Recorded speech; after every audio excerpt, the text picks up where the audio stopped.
Sahroni anggota DPR RI terjerat pelanggaran berat. Kepala Polri pun juga diduga terlibat dalam penyalahgunaan wewenang. Sungguh di luar nalar akal sehat. Publik dikejutkan dengan temuan sepucuk senjata api laras panjang jenis senapan serbu di rumah pribadi anggota DPR RI Ahmad Sahroni saat kediamannya dijarah massa. Fakta ini bukan sekadar aib personal, tetapi telah menyeret nama Sahroni ke jurang pelanggaran hukum paling berat. Kepemilikan senjata api yang secara tegas dilarang oleh Undang-Undang Darurat Nomor 12 Tahun ke-1951.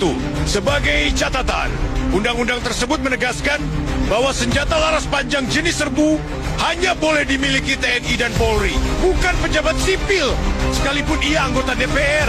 Dengan demikian, penemuan senjata di rumah Sahroni secara otomatis menempatkan dirinya dalam status tersangka, bahkan DPO, daftar pencarian orang, mengingat ancaman hukuman yang bisa mencapai seumur hidup, bahkan hukuman mati. Lebih mencengangkan lagi, beredar bukti berupa surat izin kepemilikan senjata yang diduga diterbitkan oleh Kapolri untuk Sahroni.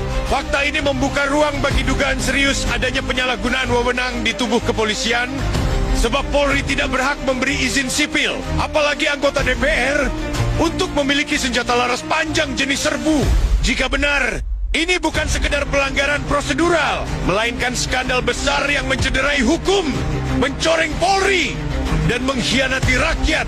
Pertanyaan besar kini menggema di tengah masyarakat. Mengapa Kapolri bisa memberikan izin yang jelas-jelas melanggar undang-undang? Apakah ada praktik istimewa bagi pejabat tertentu hingga hukum bisa dilipat-lipat seenaknya? Siapa yang akan bertanggung jawab atas pengkhianatan terhadap aturan negara ini?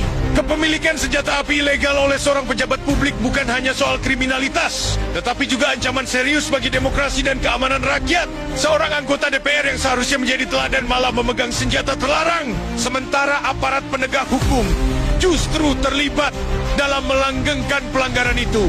Publik berhak menuntut jawaban dan tindakan tegas.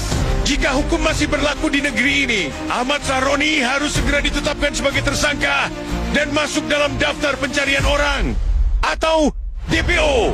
Sementara itu, Kapolri harus diperiksa atas dugaan penyalahgunaan wewenang. Hukum tidak boleh tumpul ke atas dan tajam ke bawah. Jika kasus ini dibiarkan, maka pesan yang disampaikan kepada rakyat hanyalah satu. Di negeri ini, senjata dan kekuasaan bisa dibeli, sementara keadilan hanyalah jadi ilusi.